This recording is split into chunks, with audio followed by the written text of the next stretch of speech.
안녕하세요. 형광펜 성경이 제공하는 성경 공부, 오늘은 요한복음 1장입니다.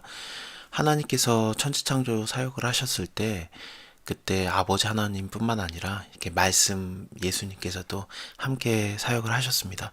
이 말씀이신 예수님께서 이 만물이 그로 말미암아 지은 바 되었다. 지은 것이 하나도 그가 없이 된 것이 없다라고 나오잖아요. 그리고 또 성령 하나님도 같이 동참하셨어요. 하나님의 신이 그 수면을 운행하시니라. 창세기 1장 2절이죠. 거기서 나오죠. 그래서 성부 하나님, 성자 하나님, 성령 하나님, 삼위 하나님께서 같이 이 천지창조 사역에 동참하셨던 겁니다. 그래서 모든 만물이 예수님을 만미암아 지음받아진 것이기 때문에 그래서 다 알아야 되는데 근데 예수님이 왔지만 아무도 못 알아보는 거예요. 하나님께서 그 예수 그리스도께서 이 땅에 오셨는데 백성이 영접치 아니하였고 하지만 영접하는 자 곧 그 이름을 믿는 자에게는 하나님의 자녀가 되는 권세를 주셨습니다. 뭐 유대인의 혈통이라고 그렇게 뭐 사람의 뜻으로 뭐 아브라함의 자손 그런 게 되는 게 아니라 하나님께로 난 자는 누구냐? 믿는 자들은 예수 이름을 믿는 자들은 그 영접하는 자는 다 하나님의 자녀가 되는 권세를 주신 겁니다. 일단은 예수님이 오시기 전에 그 증거하는 자가 먼저 왔어요. 그 이름은 요한이다 그러는데 하나님께로부터 보내심을 받은 사람이 있습니다. 그 이름은 요한이다. 세례 요한이에요. 그가 증거로 왔는데 빛에 대해서 증거로 왔는데 빛 자체는 아닙니다. 그는 빛이 아니고 빛에 대해서 증거하러 온 자다. 예수님이 참 빛이죠. 그래서 그 안에 생명이 있으니 이 생명은 사람들의 빛이다. 빛이 어둠을 비추되 어둠이 깨닫지 못하더라. 예수님께서 오셨지만 하지만 그 사람들이 알아보지 못하고 모든 사람들이 다 그 예수님을 통해서 지음받았음에도 불구하고 알아보지 못하고 거부하는 것들이 많았던 겁니다. 어쨌든 그 말씀이 육신이 되어서 우리 가운데 거하시는데 이 거하다라는 단어가 성막을 치고 그 안에 있다라는 뜻과 같은 단어예요. 그 모세가 하나님의 명령을 따라서 성막을 다 만들잖아요. 출애굽기 40장에서 다 만들어졌을 때 하나님이 그 성막에 거하시면서 굉장한 그 구름이 뭐 빽빽한 거라든지 그런 걸 통해서 내가 여기 임재하고 있다라는 것을 좀 시각적으로 보여주셨거든요. 구름이 하나님이 아니라 하나님이 임하신 것을 그냥 좀 사람들에게 증거하기 위해서 빽빽한 구름, 영광 그런 것들이 보여졌던 겁니다. 여기도 그 우리가 그 영광을 보니 아버지의 독생자의 영광이요 은혜가 진리가 충만하더라 그러는데 이 충만하다가 구름이 빽빽하다 그거랑 같은 거예요. 다시 말하면은 그 모세가 그 장막을 만들었을 때 하나님이 거기 거하셨던 것처럼 이제 말씀이신 예수님께서 육신이 되어서 우리 가운데 거하시는데 그 마치 텐트를 치고 성막을 치고 그 안에 거하고 있는 것 그리고 뭐 구름이 빽빽한 것처럼 은혜와 진리가 충만하다. 진짜 성막이신 예수님이 왔다. 이것을 증거하는 겁니다. 이렇기 때문에 요한복음에서는 2장에서 당장 예수님이 성전을 그 부시는 사건이 나와요. 다른 복음서 같은 데 보면은 십자가 지시기 전에 그 예수님이 예루살렘에 올라오셔서 그 막 그 성전에서 장사하는 사람들을 보고 화내시면서 내 집은 만민이 기도하는 집인데 너희가 장사에 소굴로 만들었다 하면서 채찍도 만드셔가지고 막 그것을 다 부시고 뭐 상을 들어엎고 그러시지 않습니까? 근데 요한복음에서는 벌써 1장부터 예수님이 그 진짜 성전이 오셨다라는 걸 증거하고 시작하기 때문에 2장에서 당장에 그 건물뿐인 그 성전은 그냥 이거 헐어버려라 내가 3일 만에 다시 일으켜 세우리라 그것을 바로 말씀하시는 겁니다. 요한의 신학입니다. 어쨌든 요한이 그에 대해서 증거하여 외쳐 가로되 이 요한은 사도 요한 요한복음을 쓴 요한이 아니고 지금 세례 요한을 말하는 겁니다. 증거하여 가로되 내가 전에 말하기를 내 뒤에 오시는 이가 나보다 앞선 것은 나보다 먼저 계심이라 한 것이 이 사람을 가리킴이라. 세례 요한이 예수님보다 6개월 먼저 태어났거든요. 근데 예수님이 나보다 먼저 계셨다라고 이렇게 고백을 해요. 나중에 8장인가요? 8장 정도 가면은 예수님이 아브라함보다 내가 먼저 있었다라는 말도 하십니다. 그리고 또 다윗보다도 먼저 계셨기 때문에 다윗이 성령 충만해서 내 주여라고 말하는 게 그것도 가능한 거죠. 그리고 예수님이 아브라함과 다윗의 자손으로 오심에도 불구하고 어떻게 자손된 예수님이 더 먼저 있을 수 있겠습니까? 근데 그것에 대해서도 뭐 8장에서 이제 사람들이 물어보죠. 네가 어떻게 아브라함을 봤다고 하느냐?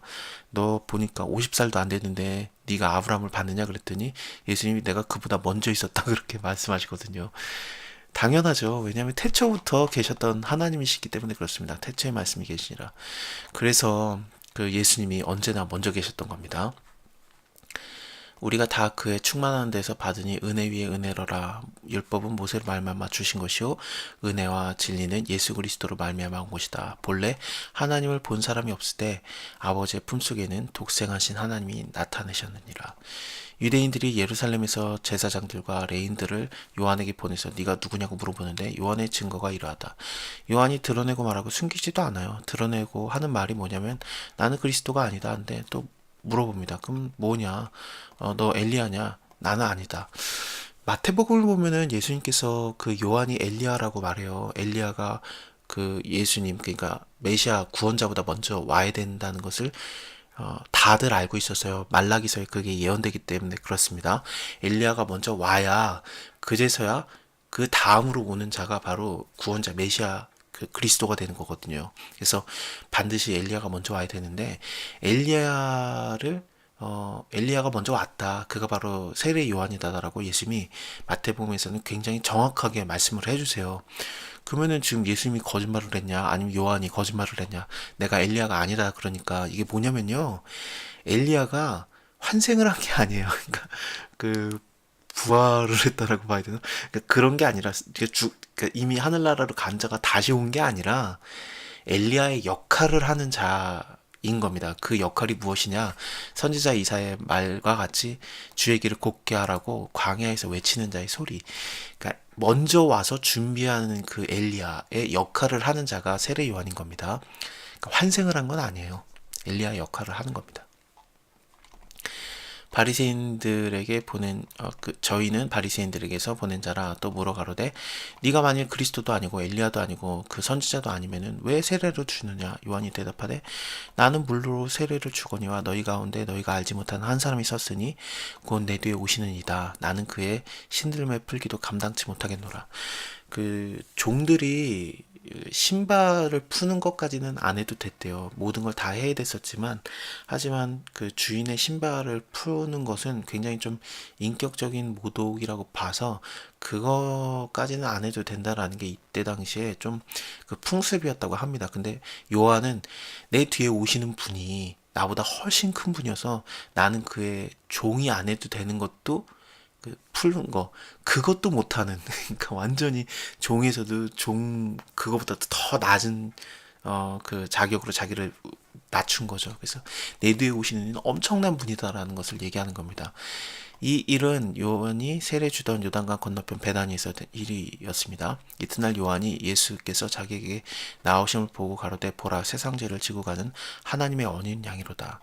예수님은 그 하나님께서 준비하신 어린 양이에요. 마치 아브라함이 이삭을 죽이려고 했을 때 하나님이 양을 준비해 놓으셨잖아요. 그래서 이삭을 죽이지 않고 양을 대신해서 죽였었는데 마찬가지로 우리가 죽어야 되는데 근데 우리 대신에 양이신 하나님의 어린 양이신 예수께서 죽으심으로 말미암아 우리는 다 살아나게 되는 겁니다.